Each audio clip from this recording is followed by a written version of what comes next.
Hi guys, welcome back to the Revive Stronger podcast. I'm your host, as always, Steve Hall, and today I'm also your guest.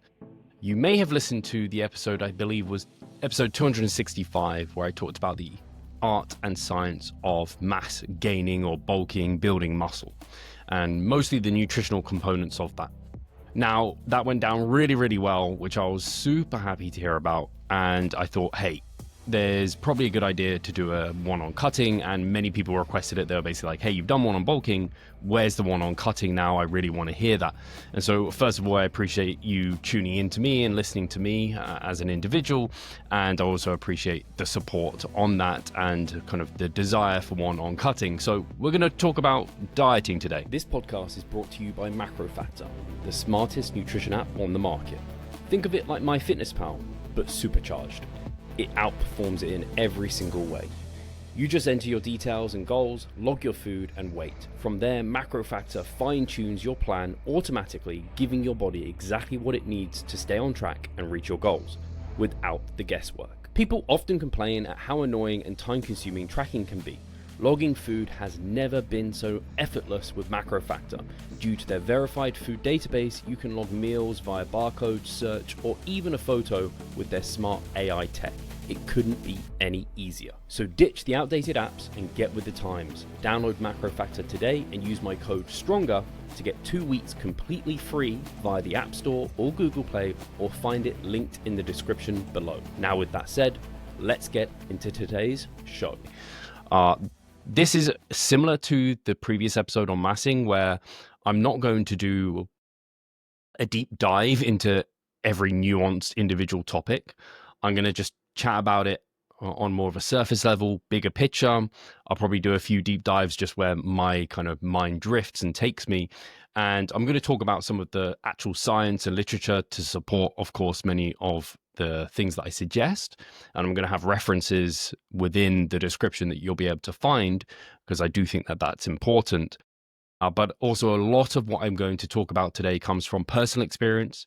So for those that don't know, I am a pro natural bodybuilder within the WNBF. I've been competing for a decade. I've been within the gym training for coming to 2 decades now. I've been through so many fat loss phases, successful, not successful, and the like. As a bodybuilder who gets to close to 5% body fat, essential levels of body fat, you are taking fat loss to the extreme. So you really know how to do it.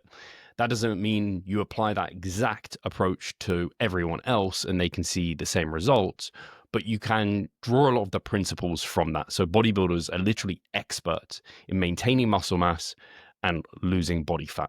If you're losing weight, you want to be losing body fat, and so you need to maintain that muscle mass. And therefore, I do somewhat deem myself an expert at that process, considering I am now a pro natural bodybuilder. Anyway, so I say that, and then also, of course, I've helped hundreds of clients do the same thing. Lose heaps of body fat, maintain their muscle mass, if not even grow muscle mass during that period of time. That very may well be possible. So I'm just here to say, hey, I've walked the walk, I've helped others walk the walk. And of course, if you're listening to this podcast, you know I've spoken to a ton of experts within this realm and therefore learned from them and applied many of the things that I've taken from them, kept what's worked and kind of discarded maybe what hasn't. So we're going to go over this today. So the first thing I want to cover is before you even cut in the first place, there's some things that need to be taken care of. And that is, you need to be mentally and physically prepared and ready and healthy to be able to go through a fat loss phase, because going to a calorie deficit is a stress. Something a lot of my clients will know that I talk about all the time is stress is stress is stress. I analogize this like a kitchen sink. We've got this drain, and that's like de-stressing practices, but we fill it with water or any liquid you want, and any stress contributes to this. The body doesn't really differentiate between stressors. It doesn't matter if you have had an argument with someone at work, you have upset your partner, or you've had a poor night's sleep, or you're training really hard, or in a calorie deficit. All of these are going to contribute to stress. So you can only have so much before it starts spilling over. So you need to be in a position where you can take on this stress and deal with the extra stress. If you're going through an exam period in a number of months or weeks even, probably not a good idea to start dieting alongside it. If you've got a newborn right now, might not be the time to start going into a diet phase. So just be prepared. And then also physically, so you want to be in a position where you have zero diet fatigue. And I talk about diet fatigue as like an encompassing term of hunger, food focus, energy levels, low energy levels, obviously high hunger, high food focus, low energy levels, little to no libido, kind of hormones not in a great place. You want to have menstrual cycle function, assuming that that's something that you should and can have. You want to be in a physically healthy state in regards to injuries as well. You don't want to be going through a diet phase when you can't train a certain muscle, give it the stimulus to hang around. So that's all that to say you need to be mentally ready to diet, physically ready to diet. You need to be in a low stress environment to succeed. I also think less important for just general fat loss phases, very important for a contest prep where you're looking to get exotically lean. And I will do a separate podcast probably at some point on that, assuming, again, this goes down well and people are interested. You still want to have a why. And by that, I mean, you want to have a reason for doing the damn thing. The reason is, it's as simple as this. With a good enough why, you can do most anyhow. I think that's somewhat of a quote. I've probably bastardized it completely. But if you have a good enough reason for something, you can do what you need to do to get to that reason. So you want to have a reason for dieting in the first place, because if you don't, as soon as something comes up that's like, hey, Paul, do you want to come out for some pizza and beers? And you're like, yes, I absolutely do, but I'm doing this fat loss phase. Can I incorporate that into it or can I not? Oh, I'm not sure. And if you don't have a good enough reason for doing the fat loss phase in the first place, you're just going to go, yeah, fuck it. Yeah, I'm just going to go enjoy pizza and beers, not even try and incorporate it into my plan, not going to worry about it, so on and so forth. And if enough of those things occur, suddenly you're meant to be in this fat loss phase and you're just not in it at all and you're just spinning your wheels, not going anywhere. So you need to have a decent kind of anchor of a reason of why you're doing it in the first place. Another one that I haven't mentioned yet that you guys will be more than abundantly aware of this because I've spoken to Dr. Greg Potter so many times on sleep. This comes into your physical and mental health. But sleep is truly the foundation before everything. To succeed in fat loss, you need that foundation of good quality sleep, sufficient good quality sleep. So just to quote the latest that I could find, at least, meta-analyses looking at sleep and its impact on kind of weight loss and maintenance, both better sleep quality and longer sleep duration were documented to be associated with higher success in weight loss efforts. I mean, I didn't really need to quote that. I kind of already said it, and it's very obvious. But to put one study towards this that just kind of like gives you an example of the importance of this, Wang and colleagues performed a randomized trial of 8-week caloric restriction with or without sleep restriction. A reduction in sleep by 1 hour or more per week, so just an hour, resulted in a lower rate of fat loss in people who were following a hypercaloric diet. Sleep restriction increases hunger and appetite by altering metabolic and endocrine function, glucose and insulin sensitivity decreases, and the evening levels of cortisol and ghrelin increase, while leptin decreases. Basically, everything you don't want to go poorly goes poorly, and everything that you want to go well doesn't go well. It just puts you in a really poor state for fat loss. Several studies highlight the decrease in the satiety hormone leptin and increase in the hunger signaling hormone ghrelin under conditions of restricted sleep when caloric intake is carefully controlled and weight is maintained. So you can eat the same amount, be maintaining weight, but find that, like, hey, my satiety is worse and my hunger is higher just to poor sleep. I don't think many of us need to think harder than this, where it's like, hey, if I'm not getting sufficient like recovery from sleep, my body's going to crave recovery from elsewhere. One of those places is food.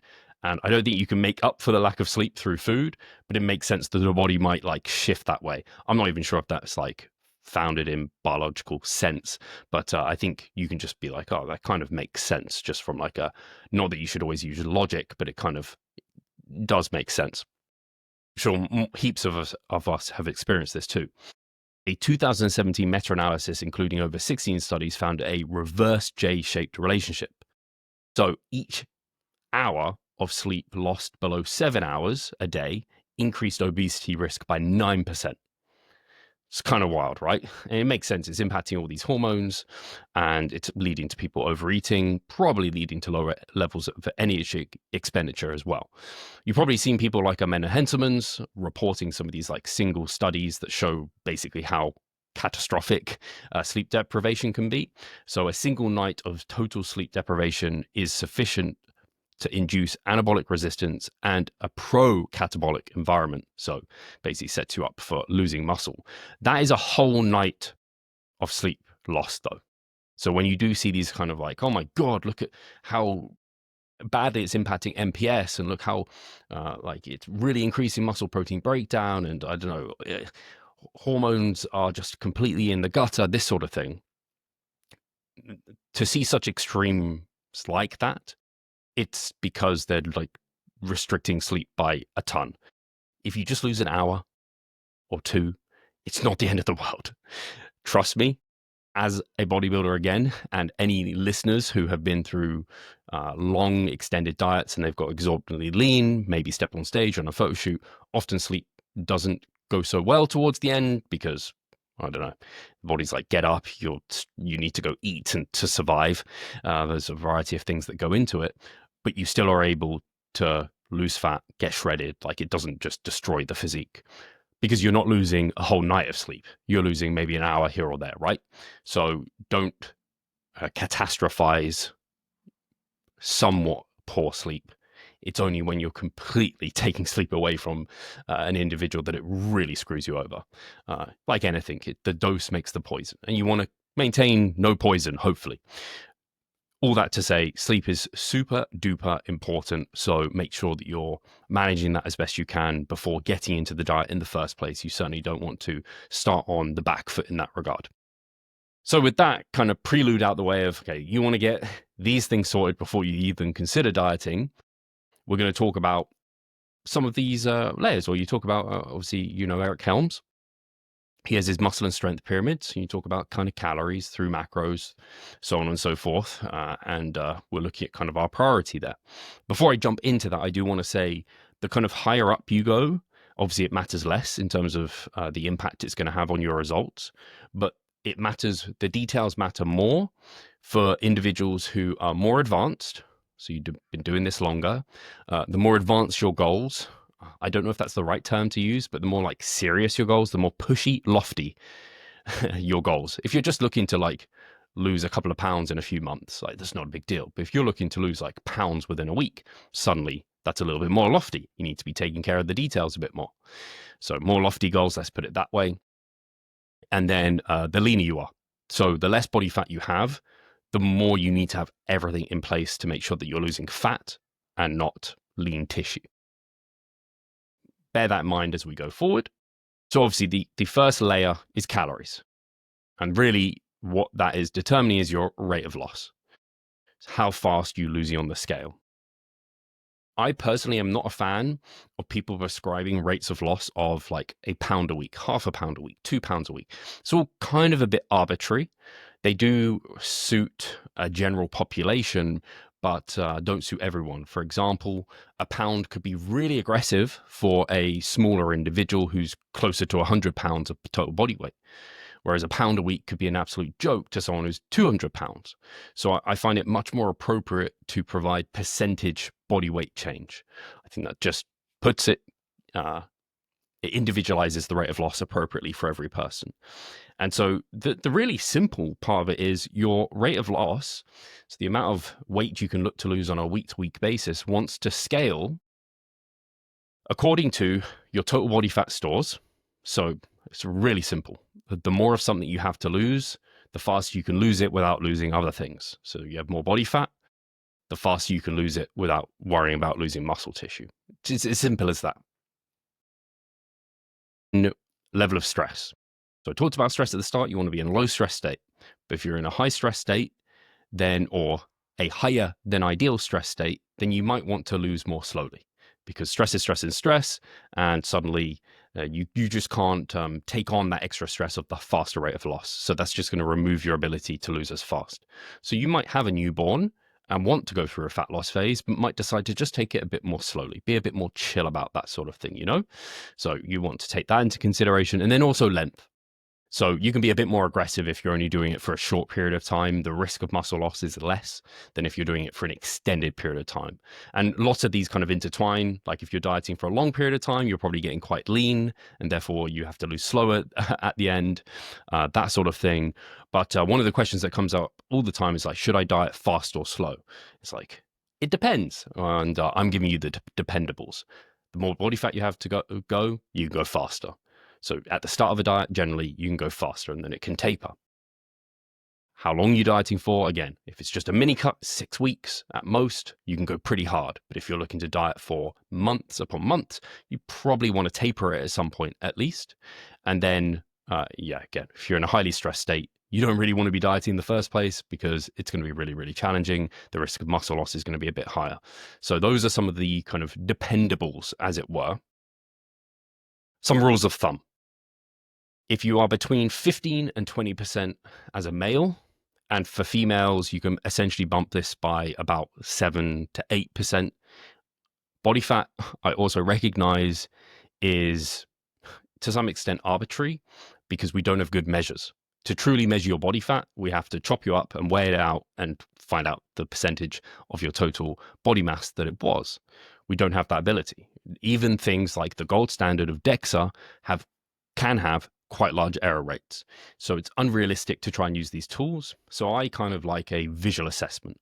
So when I'm thinking of someone who's in that 15 to 20% as a male, again, bump it by 7 to 8% as a female, that's essentially you have very little definition, if none. You kind of look quote unquote soft, and you just have kind of shape to you. You can't see muscle separation at all. You can't see really much of your abs. So that's 15 to 20%. Obviously it scales, like that's more towards 20% probably that I'm describing. The closer you get to 15, now you start to see some muscle separation. You maybe see a bit of vascularity. You see some of your abdominals, that sort of thing. So we're talking 15 to 20%. That's kind of my visual kind of, you're kind of a bit thick in that sense. And we're talking about 1 to 1.5% of body weight loss per week. And you can scale that the closer you are to 15% or to 20%, and then your stressors and that sort of thing. Above 20%, like we're starting to get quite a bit fatter. That's 1.5%, 2%. You can lose much more aggressively there. I'm assuming most of the listeners are going to not get higher than 20%. Some of you might be there, but you could lose even more aggressively than 1.5% per week. 10 to 15%. Now we're talking about 0.5% of body weight loss to 1%. So again, scaling that, the closer you get to 10%, closer to 0.5, closer you are to 15, more towards 1%, all things being equal, you're in a low stress state, you're in a good position. And 15%, again, that's when you have like a semblance of abs, you have some muscle separation. As you get towards 10%, now we're like got really good separation across like your quads, like some of your hamstrings might even like slight detailing there, clear abs. Like you may even have some like slight striations coming through your delts, this sort of thing. There's some clear muscle separation there. And then at 10% or less, we're looking to lose 0.25 or less, depending, like when you're really getting down to it as a bodybuilder trying to get as lean to stage as possible. You're not even using the scale so much, but 0.25 to 0.5% of body weight loss per week. So that's percentage of body weight loss per week. So those are my rules of thumb. So that gives you kind of a guideline. Again, the main thing we're looking at is scaling it towards the amount of body fat that you have on your physique. And that's through body fat percentage. And I, again, gave you the visual cues. If you're less than 10% body fat, again, you have vascularity, you have striations coming through, you have clear muscle separation everywhere. You are like legit more shredded than even beach lean. 10 to 15%, that's more so like beach lean, that's athletic, that sort of thing. 15% plus, that's more like we're getting towards more general population, maybe it's still lean for Gen Pop, but not for lean for us, like competitive or aspirational bodybuilders or people who pursue bodybuilding as a lifestyle. So anyway, that's kind of calories and rate of loss then, because your rate of loss is going to determine your calorie intake, right? So you pick your rate of loss and you work out how many calories do I need to achieve that rate of loss. As a rule of thumb, and it's not perfect by any means, but it's a starting point.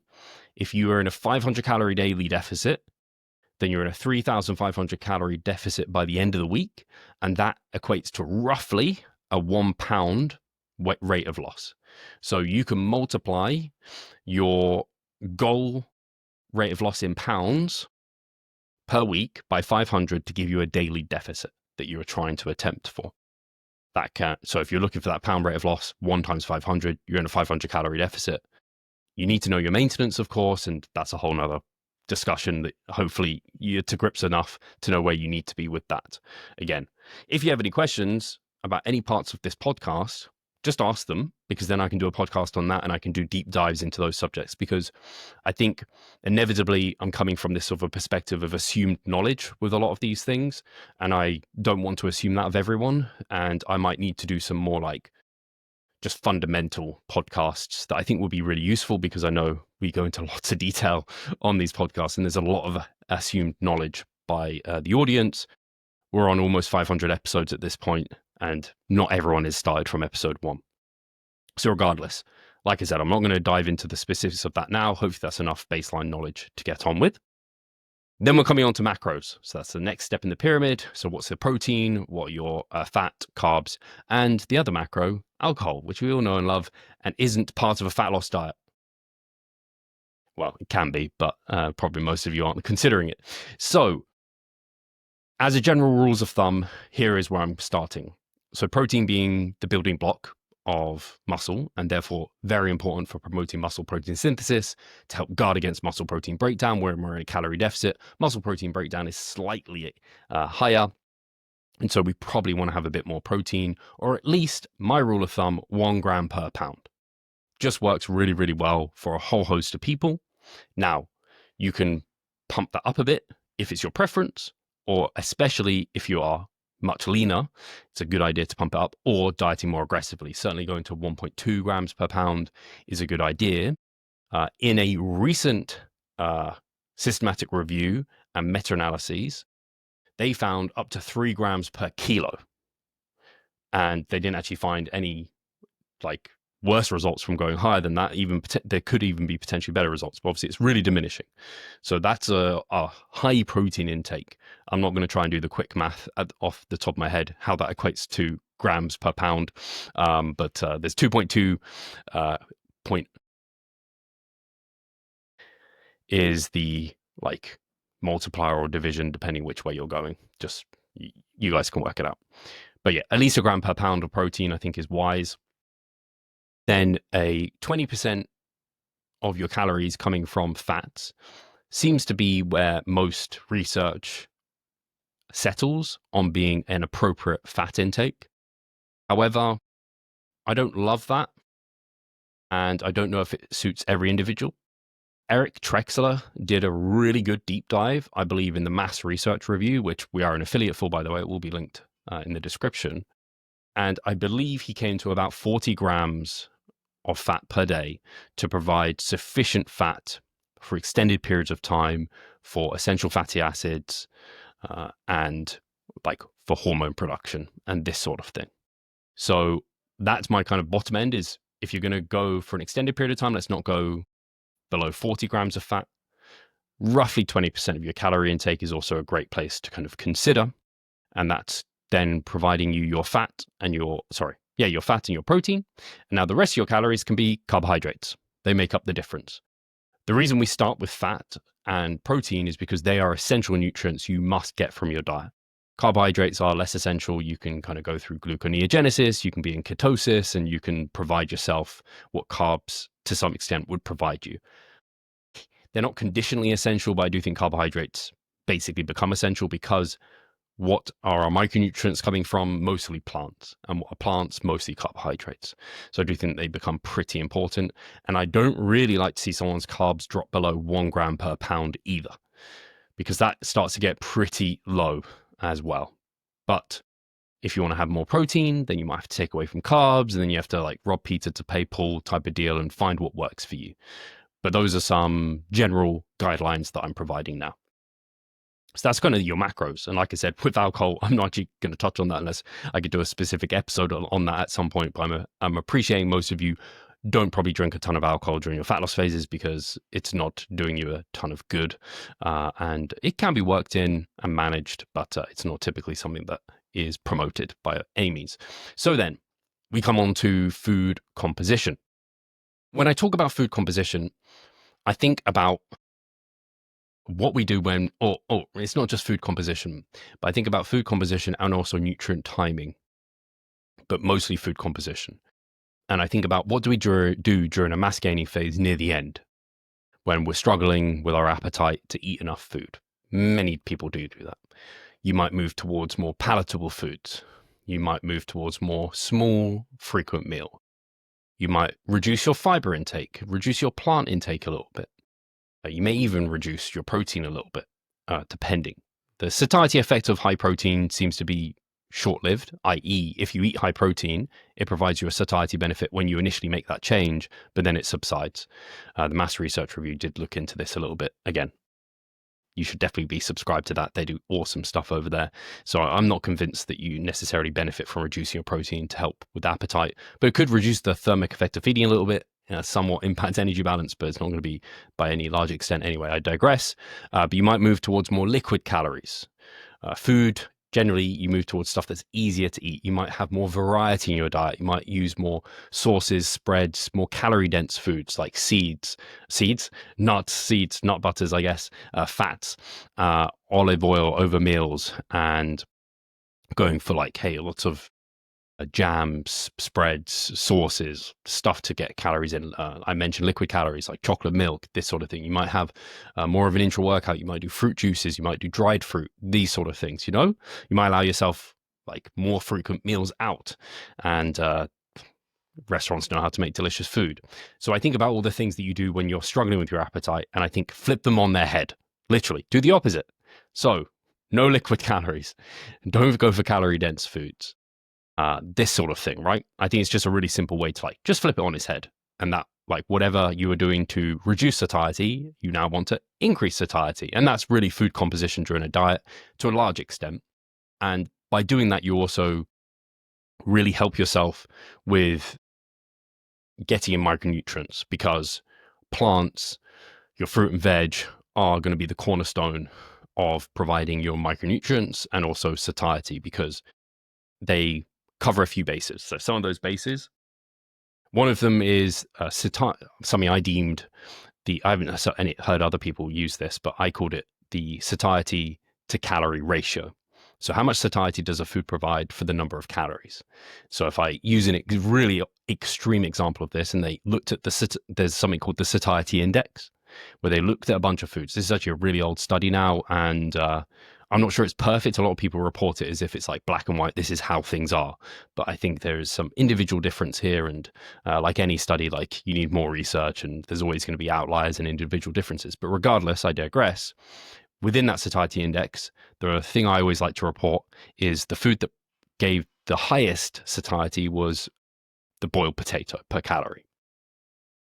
It's important to say boiled potato and not just potato, because people look at that and that's a white potato, because people think they're like, oh, potatoes are the highest satiety food. It's not if you air fry them and add salt to them and seasoning and maybe some low calorie ketchup, suddenly they're pretty palatable, and they're not providing what you thought they once were. Boiled plain potatoes were 7 times more satiating than croissants. Croissants. My French followers, they're going to call me out if I'm saying croissants rightly or wrongly. Croissant. So obviously for those that don't know what that is, there might be some people that don't. Just a baked good, very calorie dense, really palatable, especially add some jam to that or some Nutella, not something you want to be picking. So you want to pick foods that are very satiety inducing. And those foods generally are high in water content. So you think lots of plants, like your cucumbers, your lettuce leaves, that sort of thing, your raspberries, your strawberries, your kind of melons and that sort of thing, like watermelon, of course. Lots of water content, higher fiber. Fiber is going to slow down digestion. It's also going to add food bulk, so it's just going to stretch your stomach a bit more, and it's going to slow and keep food going through your gastric tract longer. So it's just going to provide satiety for longer. So high fiber, high water content, and often high protein too. That does seem to provide some satiety. Obviously, like I said, it seems to be more acute in terms of having a higher protein intake, but that's kind of a component. There's also less calories per gram of carbohydrate and protein, which lends itself to then being a lower calorie per bite in terms of the satiety to calorie ratio. Fats being, of course, pretty calorie dense at over double 4 calories, so 9 calories per gram with your fats there. So that's something to consider. And also the fact that like, a boiled white potato, you think about how tasty is that? Like, it's just not tasty, right? Especially when it's not seasoned. Whereas you think about a croissant, it's like you get all that buttery, salty, all of that sort of stuff going on, you know? So that's one thing. So that also helps it helps if we talk about then the food palatability reward hypothesis. So this is whereby when you eat something tasty, the body is like, wow, that was great. You get this dopamine reward signal, and the body's like, I want more of that. So you get this reward response. So that's essentially all it is. You eat tasty thing, the body's like, I like tasty thing, give me more of tasty thing. This is a nice survival mechanism for the body too, because like calorie dense things will provide a higher dopamine reward response, whereas low palatable foods will not provide such a dopamine hit, and so you won't be craving it as much. So this can reduce your food focus if you have low palatable foods. And part of that also is there is sensory specific satiety. And what that means is when you eat the same thing over and over again, and you'll all know this, and I think this applies to so many things in life, you listen to the same thing over and over again, suddenly it just doesn't quite hit the same. You know, that song doesn't hit the same, but similarly, that food just doesn't hit like it used to. Or if you have a lot of the same foods on your plate, it's just like, I don't really want to eat that much. But you go to something like a pick a mix or a buffet, suddenly there is such a large amount of variety, and you get all these different sensory, uh, I guess, flavors and textures and this sort of thing. And suddenly you can eat way more. That's why I believe competitive eaters, if they eat something that's like, obviously they're trying to eat, I don't know, they do this pancake challenge and it's just like plain pancakes with maple syrup. They might include like having a salty side to just give them that little bit of like a boost to have something different, and suddenly they can eat more because it just like the brain signals and all of this stuff. But you think about sweet and salty popcorn or something like that, you can eat so much more of that than maybe just one or the other, and you just know it's super palatable. So a lot of foods that are very, very rewarding and very palatable and easy to eat lots of have like lots of fats, lots of carbs, lots of textures, lots of flavors, and you can just eat an abundance of them. So you can think about, again, the satiety to calorie ratio, the food palatability reward hypothesis. So make things less palatable, make things low calorie per bite, high satiety per calorie, and then also eating samey things to just reduce that variety, which leads to you not wanting as much. Those are some really, really good just principles and ideas. We can talk really in depth about like food environment. So not having foods out on the counter that you don't want to eat, having foods out on the counter that are more appropriate, diet appropriate. So you have like a fruit bowl on the counter, not a sweets bowl or a biscuit bowl type of thing. Out of sight, out of mind in that regard. There's lots of things that we could go into, but those are some of the great hallmarks and principles that can be broadly applied, I believe. Then a really big rule of thumb that I have for clients, and I think that's really good for you guys too, is 3 to 4 fruit and veg combined per 1,000 calories. So if you're on a 2,000 calorie diet, you want at least 6 to 8 fruit and veg combined. So if that's 6, you're thinking, right, I want to have maybe some spinach, tomatoes, and broccoli. That's 3 veggies. It doesn't have to be 3. And then my 3 fruit is going to be blueberries, watermelon, and an apple. Like, I think that's a pretty lofty goal, like 3 to 4. But I think very appropriate. And I think it would help a ton of people. I have to say, I work with a lot of coaches, a lot of personal trainers, a lot of people that take this very seriously. And I'm still somewhat surprised. I said this, I'm very surprised how often I look at people's food composition, their food diaries, I dig into their MyFitnessPal, and how little fruit and veg they're eating. Or they're not eating that many varieties. They're just eating like a lot of one. They have like 4 bananas in the day. And I'm like, hey, come on. Let's I know I said about variety creating more hunger, but you also want variety from a micronutrient perspective. That's really important too. So make sure you get a good amount of variety. Again, 2 bananas just counts as one. I want 3 to 4 different. Roughly 80 grams of like the raw weight counts as a portion. So that's the way I tend to think about it as well, because some people are not sure what a portion counts for. Or like if it's a small apple, like really small, you might need 2, but generally like a medium apple, medium banana counts as 1. Small, like 2 small plums, that would count as 1 type of deal. Then 14 grams of fiber per 1,000 calories. That is something I've taken. I can't remember the specific source for that, so I don't have that on hand, but that's a great rule of thumb to apply for fiber, to make sure that you're getting sufficient of that. And then there was actually something I want to talk about here is food composition. You probably would have thought I'd start with this, but many diets can work. The most important thing is the calorie deficit, of course. A high protein diet is pretty essential for maintaining muscle mass, but then whether or not you therefore go keto or carnivore or vegan, like these things matter much less to me. I do think some of them are not optimal for long-term health and also for getting exotically lean, but they can definitely work. However, the diet philosophy I prefer is that called flexible dieting. This is a non-restrictive, inclusive diet that encourages you not to put any foods off limits. It's just about moderating them, knowing you can eat anything.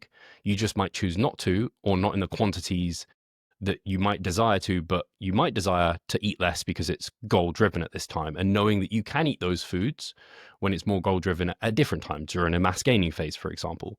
Also, that diet is one that allows flexibility, not just in terms of foods and where you get them, but also in terms of like broader principles like, hey, we can be flexible meeting a weekly calorie target, not having to meet a daily calorie target. Or we can be flexible in terms of we don't have a meal plan. We might have like between 2 to 6 meals a day. I think structure is really, really helpful. I do think you can take flexibility too far and it starts to become something that isn't helpful. But having just some of the skill sets at hand is really, really appropriate. I always think about this with flexibility. Think about a tree in the wind. If there's suddenly like a really strong storm and you are a stiff tree, you could just snap and die and it's terrible. Whereas if you are a flexible tree, you can bend and flex. That means when there's a storm, you're going to survive and you're going to be just fine. And that's what I encourage my clients, myself to have, is the ability to be flexible, even if we are quite rigid at times. I encourage a flexible diet. That also means if you do quote unquote screw up one day, maybe you go quite over your calories, it doesn't mean you have to like suddenly just give up, or it doesn't mean you have to undo the damage or anything like that. You just get back on track the next day. It definitely depends person to person how you approach that. Again, that could be a question that I cover as like fat loss specific questions. What to do if you overeat one day. And I could dive into that for probably far too long. So within the flexible diet has this general rule of thumb of 80% of your diet wants to be minimally processed, wholesome food, quote unquote clean. I don't like the term clean because I think it's ill-defined, but many people listening will kind of understand what I mean by that. Essentially, wholesome, minimally processed foods. Then 20% can come from what have you. If you want that 20% to be also minimally processed, wholesome food, great. But it doesn't have to be. It can be a bit of what you fancy. And as I said about the food palatability reward hypothesis, if you have a bit of what you fancy, it could lead you to want to overeat. Or having a little bit of what you fancy gives you that reward and you're like, I'm good. It will depend a bit person to person. For me, I like having 20% of my calories, 10 to 20%, somewhere around that in the long term, coming from like quote unquote junk or dirty food, stuff that just tastes freaking great. I like to have, what did I have yesterday evening? I was trying to think. Well, it depends how you look at this. I had some dark chocolate covered almonds and what else did I eat? Sure had. Oh, it was really good. Had a Malteser bunny. I had bought this in Easter, and I'm eating it now. Yeah, Easter was quite a long time ago, but yeah, Malteser bunny, so good. But like 150 calories or something. I'm on 3,500 calories. Like that was the like quote unquote dirtiest thing I ate, and really the only quote unquote like nutrient void apart from calories thing that I ate that day. But it was freaking great, and it allows me to be sustainable within my diet, and I get to enjoy life. And you don't get gold stars for being like super restrictive and keeping everything wholesome and minimally processed. There's nothing uh, inherently detrimental, sorry, to having something like that within your diet. The diet as a whole matters much more than one food. However, what I will say is part of the benefit of this is there is some cool research that looks into whole versus processed meals with pretty equivalent macros and interesting findings, whereby having more wholesome foods leads to better calorie expenditure than processed. Generally, this comes from the thought that it's thermic effect of feeding. There might be more to it than that. It's uncertain, because the thermic effect of feeding is, hey, to eat a food, to get the nutrients from it, you have to digest it, and there's different energy costs to that digestion. The digestion cost of protein is quite a bit higher than fat and carbohydrates. And also the digestion cost of fiber is also higher. And actually the calories within fiber, because I think part because of this, is like half carbohydrates. So if there's a gram of fiber, it's closer to 2 calories per gram versus carbohydrate, which is 4, but it still gets counted similarly. So the study that I'm referencing, and I will have this referenced, the meals were either whole or processed cheese sandwiches. There was one on multigrain bread and cheddar cheese, which was deemed whole, while white bread and processed cheese was considered processed. The meals were comparable in terms of protein, carbohydrate, and fat composition, and there was no significant differences in satiety ratings after the two meals. Interesting. The whole bread meal had much more fiber, but the processed sandwich had more protein. Interesting. So maybe those two kind of undid one another. I'm uncertain. The processed meal tested in this study decreased postprandial. So after eating it, the energy expenditure was 50% less than compared to the more wholesome meal. So the thermic effect of food was 140 calories for the whole food versus 75 calories for the processed meal, which is kind of wild, right? And that somewhat argues against like calories in, calories out to some extent. It doesn't, because I still think there's something going on that's, well, it's the thermic effect, right? So it's still calories being burnt. It's just more from the whole food. So all that to say is someone could diet on more calories and lose more body fat than someone else on the same calories because their expenditure is higher, just because of what they're eating is having a higher thermic effect of feeding. You think that's a one meal, and that's 75 calories more burnt through the thermic effect of feeding of that one meal. If you start multiplying that by 3 meals or a day of eating, where there's 50% higher calorie expenditure, which is wild, by the way. So if you have 100% of your diet wholesome, minimally processed versus 100% of your diet processed, only you're burning double the amount from the thermic effect of feeding, which could actually be quite significant. All that being said, it just furthers my recommendation to have at least 80% of your diet coming from wholesome, minimally processed foods. And you'll probably find as you diet, again, this scales to your calories. So the less calories you're having, only that 10 to 20% more processed, like whatever food you want, starts falling from, maybe it's at 300 and then it starts falling to 200, it's 100. It's like eventually you get to a point where it's like, why would I even bother? I'm just that hungry. I want to have everything minimally processed. The other thing I do want to point out here is processed foods have a higher likelihood of having labeling error. So you might know this, but if you pick something up off the shelf, like a sandwich from Marks and Spencer's, if you haven't been to the UK, you need to come down here and have a Marks and Spencer's sandwich. And there is an allowance. I think it's actually the FDA, so I don't think this applies in the UK, but I think we probably have a similar ruling. I wish I'd looked this up ahead of time. But a 20% labeling error is allowed on foods. So just bear that in mind. The more processed the food, or more processed foods are more likely to have these sort of labeling errors, I would expect. And so they could have more calories than you thought. So that could also play into some of this as well. So that kind of covers food composition. Hopefully that all was clear and makes good sense. Now we're going to come on to the next level in the pyramid, and that is nutrient timing. Now, a lot of the things I discussed in the mass gaining nutrient timing section will apply here as well. And I mean, lots of the food composition will too, and lots of the nutritional components will. And it's mostly calories that are changing. And that's actually a really good thing to think about.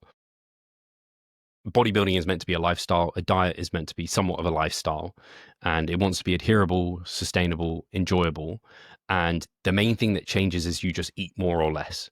The food types might change a little, like you might move from, say, mass gaining, you're on white rice, and then you move to brown rice, and then you move to oats, and then you move to white potato, the deeper you get into a diet, for example. Or you might move from orange juice to an yeah, let's go with this one. Let's go to dates, to raisins, to orange juice, to a whole orange, and then to like strawberries, and then to watermelon. Like we're just getting, it's the same, it's all fruit, but we're just reducing the calorie density essentially. So not much changes. And there's no special changes that have to happen during a fat loss diet, because calories are the main thing that determines whether or not we're losing. And what built muscle will likely best maintain muscle. That's definitely a general principle you can apply.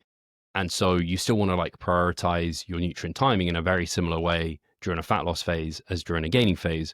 But some of the details might matter a little bit more, but some of the broader principles will really just generally apply. All that being said, you want to have a minimum to maximize muscle growth potential of 3 protein servings, generally well split through the day. So you think about breakfast, lunch, dinner. You could also have a post-workout shake. That's fine. That's generally how you want to go. I had John Tronman on the podcast. I know I pronounce his name wrong every time. His study, No Upper Limit to the Anabolic Response to Protein Ingestion, it just gave us a really good sign that we don't have to have all these small, frequent protein feedings. There is not a upper end of protein whereby if you go above that, it's wasted, or it's just you're not promoting MPS any further. That kind of ceiling doesn't exist. So you can eat 100 grams of protein that was studied here, and you just get more MPS. And so you just can eat more less frequently and get the same sort of benefit as eating smaller, more frequent meals of protein. Now, carbohydrates want to be around the workout. Most important is you're not hungry for workouts. That's been shown within some great research, again, within the Mass Research Review, where, just seemed people going into workout hungry wasn't great. And I think about that again, I come back to these like just rational, logical thoughts of if you're going out to do something energetic, your body probably isn't going to be feeling very good if it's hungry, because hungry just is a sign that you're underfueled. So a lack of hunger shows that you're kind of in a fueled state, right? And you're probably going to perform better in a fueled state. Kind of comes like just simple, like stuff like that. I don't think you always want to use that, but I do think sometimes it works. So then there's also a case for intra-workout carbohydrates. I think specifically during diet phases, they have more utility, which is frustrating because one, intra-workouts are often liquid. They are always simple sugars to be effective because you want them digested quickly, and therefore not satiety inducing, which helps promote you being in a calorie deficit, which helps promote fat loss. But because you're more likely in a glycogen depleted state and low blood sugar state, they start to have more utility. So that is frustration on my end. And again, I talked about these, like a few studies and reasons to as why. So, hey, pre-workout carbohydrates top off glycogen stores, help regulate blood sugar during your sessions. Full glycogen stores signals muscle to be more anabolic. And there are multiple reasons. I said there are multiple reasons you generally don't need pre-workout carbs for strength. So strength training doesn't burn as much carbohydrate, generally no more than 40% of stored glycogen. Your muscles primarily rely on their stored glycogen, not the glucose in your blood from your last meal. So yeah, that's just a argument against requiring pre-workout carbs when you're in a glycogen fueled state. But when you are dieting, you're more likely to be glycogen depleted. And as I mentioned, the leaner you are, the longer you've been dieting, the more aggressive you've been dieting, the more advanced you are, the more lofty your goals, the more extreme you take these things, the more these details matter. And that's when pre-workout carbohydrates are likely to become more important as well. King et al. In a 2022 meta-analysis looked at the acute benefit of carb consumption, for resistance training. They found it to aid performance when doing higher volumes and or lower body training. Again, higher volumes, more glycogen depletion going on, lower body, more glycogen depletion going on. That fundamental principle that I've been talking about, if you're more likely to be in a glycogen depleted state, carbohydrate timing is going to matter more.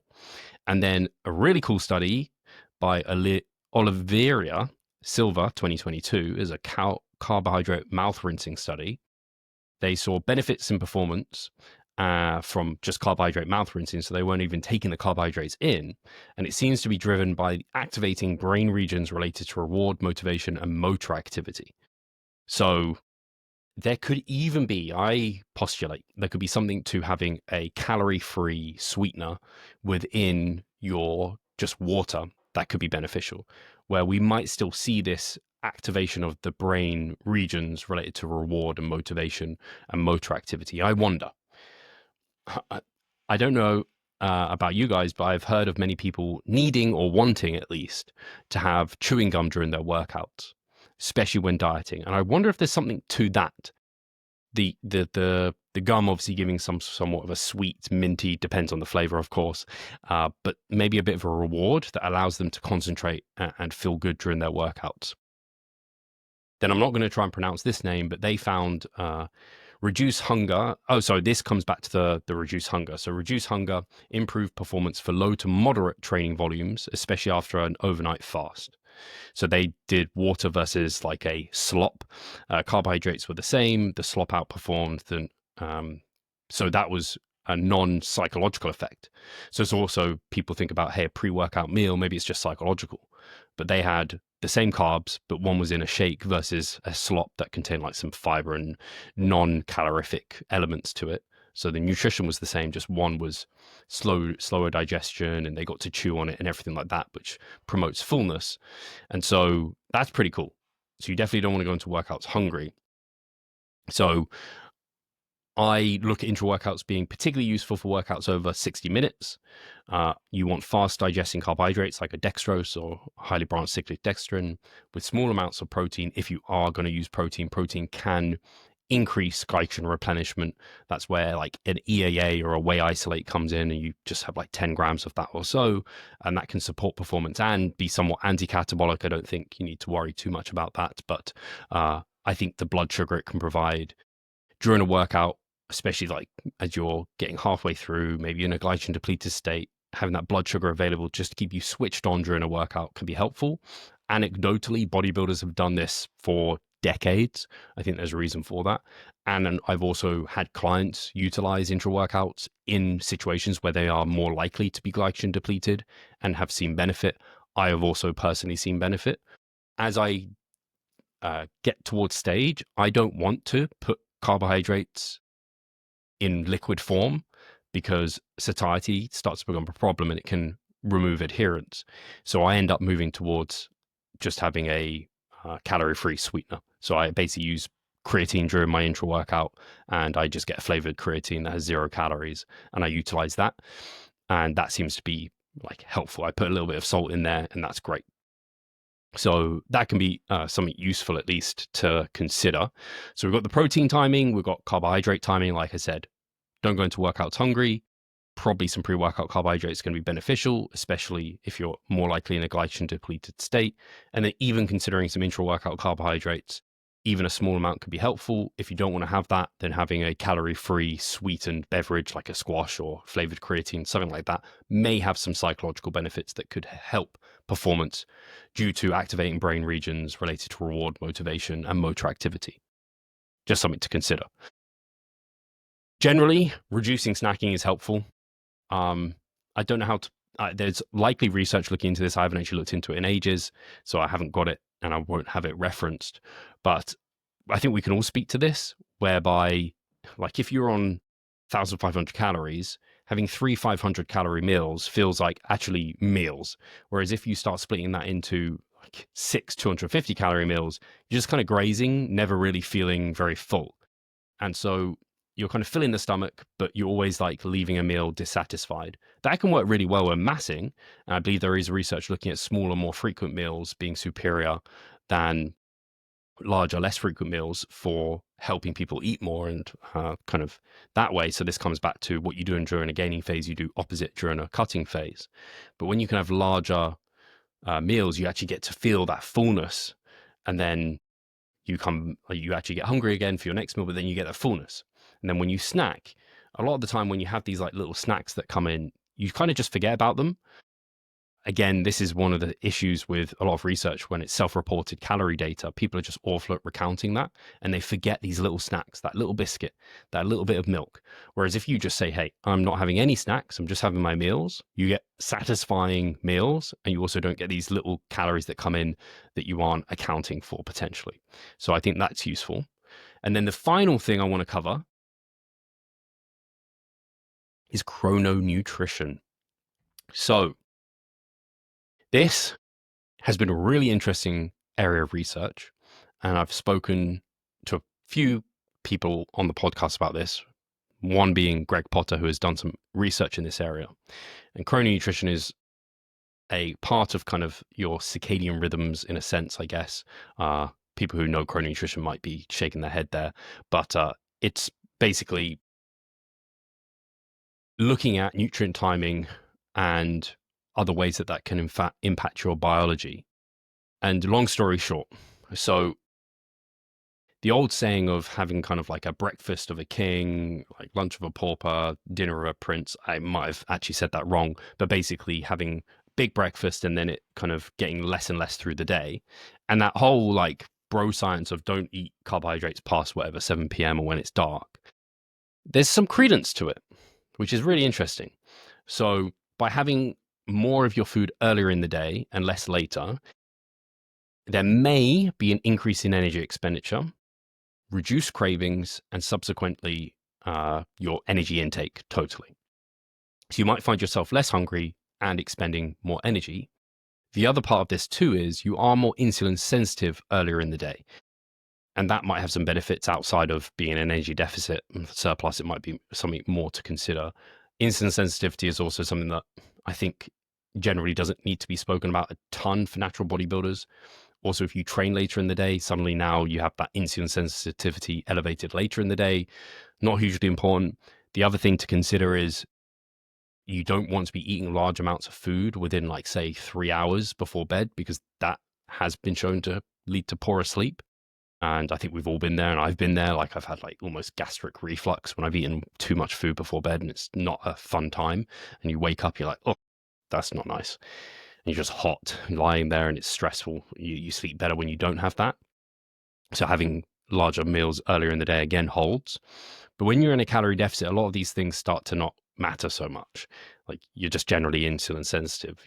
You're not eating a ton anyway, so you're not likely to eat a ton before bed.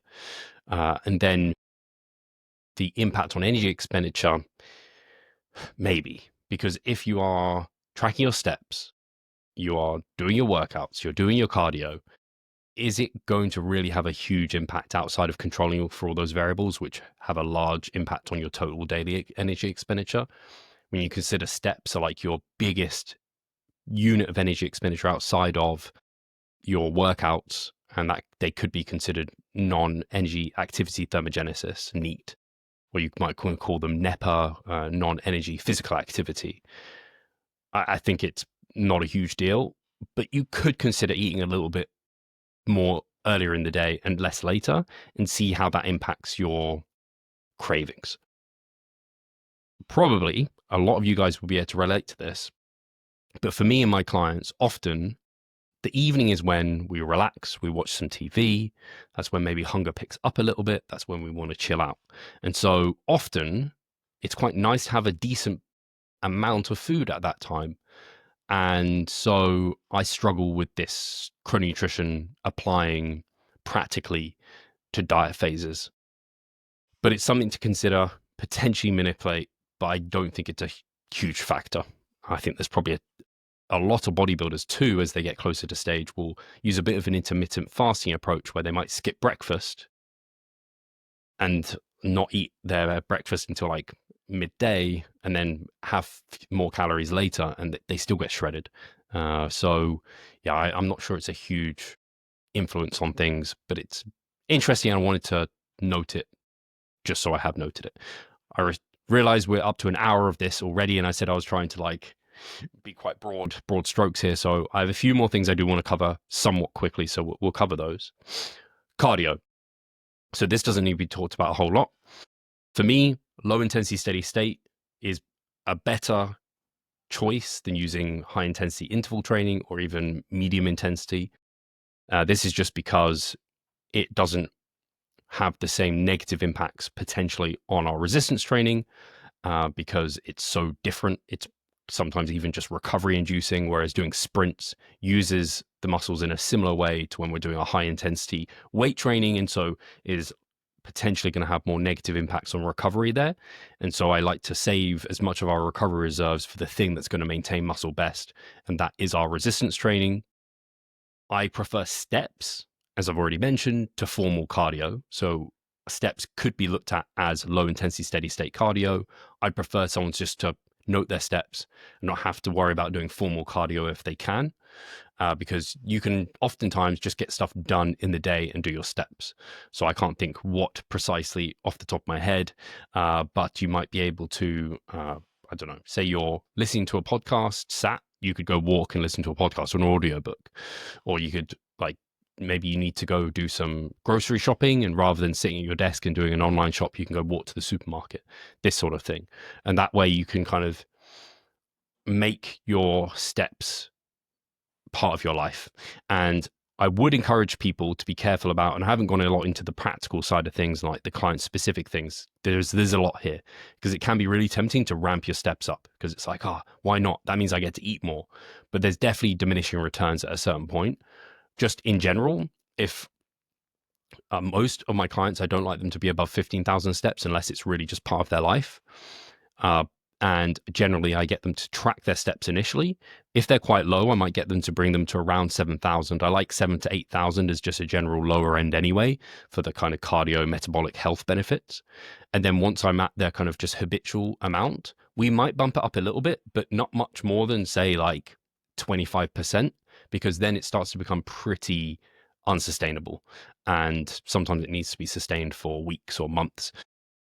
Yeah, that's kind of where I am with steps and with cardio.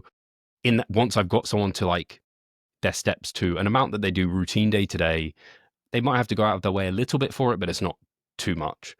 Past that point, I don't really like to add more steps. We might just use then less food to help create the calorie deficit or continue the calorie deficit. Or I might introduce some formal cardio, because the great thing with formal cardio, and I would do LISS or miss versus HIIT, is it's more efficient. You can just get it done really relatively quickly.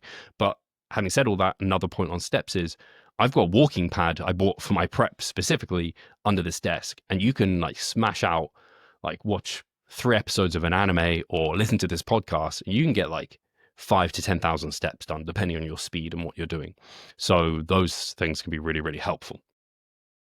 So that's kind of cardio. Final note I just want to reinforce is your training should never be treated as an energy expenditure tool. It is used as a muscle retention or growth tool. Don't need to talk more about it.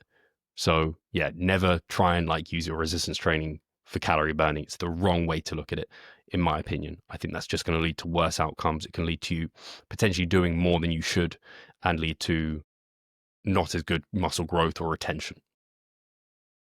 Duration. So this is really individual, and it depends on a ton of factors. You might have worked out your duration ahead of time of how much weight you wanted to lose, or you might have like a goal look in mind. You might also just have like a time you want to diet for. There's so many things you can look at. But I think some people think, I should only diet once I've lost this amount of weight, or once I've dieted this long, I have to stop. And really, to me, it comes down to, how's your diet fatigue? If you still feel good, your energy's okay, your hormones are in a decent place, your food focus isn't too bad, your performance in the gym is still good, you can keep going. And you might extend the diet because you didn't quite lose at the rate you intended to earlier. There could be a multitude of factors, right, that go into this. One general rule of thumb, though, is research indicates that a 10% or greater loss of body weight leads to greater decreases in total daily energy expenditure than what is typically predicted based on body composition changes alone. What that means is, once you've lost about 10% of your body weight, you might see your energy expenditure like reduce more than you would expect it to. And what that means is to be in the same calorie deficit that you were once is harder because it just reduces and your fat loss becomes harder and less efficient. And so at that point, around a 10% loss of body weight might be a good time to stop the diet. And so for a lot of people, a mini cut might be a 5% loss of their total body weight. 10% is then the top end where we might decide, hey, let's stop there because more than that, we start to see inefficient losses of body fat and we're better off having a break. Between 5 to 10% is a great range to land in for your fat loss phase. And then you can determine how long you that might take by your rate of loss and all of this. And you can kind of draw out a nice little blueprint, as it were. Finally, tips and tricks. First of all, biggest benefit you will find for anything is planning. And what I mean by that is planning your nutrition. If you are a advocate for if it fits your macros and you love that approach, cool. I hear you, but plan your day of eating, because if you freeball it, more often than not, people get to a weird situation where they have like an odd amount of kind of macros left at the end of the day. They have to eat weird shit, or they don't adhere. And they might even start their day eating like their typical off-season massing foods, and then they're like, man, I'm starving, hungry, and I've only got 100 calories left. Plan what looks like a really solid, enjoyable, satiating day of eating, and roughly stick to that. I don't think meal plans are by any means a must, but just like the night before putting out the clothes you're going to wear the next day just allows your morning to be way more efficient. If you just outline the food you're going to eat the next day, the night before, you just don't have to think about it. Decision fatigue isn't a thing. You can just get on with it. So planning, but planning also goes towards like, hey, if someone's inviting you for a meal out, on Wednesday you're going to Nando's, you can already pre-plan that meal and plan your day around it. Or even if you don't know where you're going, you can plan, hey, I'm going to set aside 1,000 calories in my week for this meal, and I'm going to make it work within my week. I might decide to save 100 calories for a few days leading into it. Or I might decide to be 100 calories a bit less after it, depending on where you're at. The planning is just so important for success. The saying is, you fail to plan, plan to fail. The opposite is true. Accept hunger. A lot of people try and use a lot of strategies during cutting phases to prevent hunger. I mentioned diet fatigue, and part of that is hunger. Hunger is expected. It is a normal physiological response to be in a calorie deficit where leptin's going to be lower, ghrelin's going to be higher. As we lose fat, fat is one of the prime areas that is producing leptin. We're going to have less leptin. It's expected to be hungry. So being hungry is not abnormal. It's very normal. And once you accept it as part of the process and actually almost look at it as a positive, being like, oh, if I'm hungry, I'm in a calorie deficit. That's awesome. That's the goal. Things get way smoother. Whereas when you fight hunger and you, do all these weird strategies to try and be as full as possible, you'll just feel bloated. You'll feel trashy. You may just impede progress. Whereas once you accept it as part of the cost of doing business, of getting leaner, it becomes way easier. So accept hunger. Just a side note of high energy flux. There is some research looking into this. I'm not going to dive into it a huge amount. But if you have two people and they're in the same calorie deficit, but one person can eat more food, the person eating more food will generally see better results. And they can eat more food because they have a higher energy flux, which is just the difference between like calorie intake and calorie expenditure. So they are maybe burning, if they can burn 500 calories more than the other person, so they can eat 500 calories more than the other person, they generally see better results. So it's good to like just being making sure to be very active is generally a great thing for a lot of people. It's not a must, but if you're very sedentary, you're going to find stuff hard, basically. eat out less. A lot of us get into the habit of eating out multiple times, and it's really nice to be able to do so, but it can get really challenging. So I would definitely recommend eating out less. And when you do eat out, you might eat less. As I've said, with just even food labeling, there can be estimation errors. When you're estimating your food, there's estimation errors. But if you're estimating less total food, the errors are less. So I would just recommend eating out less. You can definitely eat out, you can definitely have takeaways and this sort of thing. But if you can have more home cooked food, it's just going to propel results so much greater because, yeah, those little errors start adding up to being significant if you eat out multiple times a week, and it just upsets structure, routine. And that's a lot of things that I'm coming to, like planning ahead, how, eating out less, being in control, basically. I haven't talked about refeeds and diet breaks. I appreciate they are a part of being in a fat loss phase, or a potential part of being in a fat loss phase. It might be that I have to do a separate podcast on those, but I'll just say this: they're not magic. Most of the benefits within the research seem to be psychological. However, I do think psychology and physiologically are so intertwined that it's hard to argued there might be some physiological benefits that we're maybe not quite seeing. The people who are going to benefit most from refeeds and diet breaks are people who are leaner, who have been dieting longer. And I view refeeds and diet breaks as almost like a nutrient timing strategy. And I think they can be really, really well utilized, combined with deloads or light sessions to propel recovery and to continue promoting fat loss and efficient muscle retention. They also, as I mentioned, psychologically can be really useful, where a lot of people argue against them because it can lead to a bit of a binge and restrict cycle. But I more often see the opposite, where it leads to a really positive, almost like I'm looking forward to my refeed on the weekend so I can really dig my heels in during the week. So it's like a positive reward. You just have to be careful and know yourself to how that's working. Most important is average calories in the long term. There's no magic going on, but I do think they can provide really practical, meaningful outcomes, especially for people dieting longer and getting very, very lean. And then weighted vest.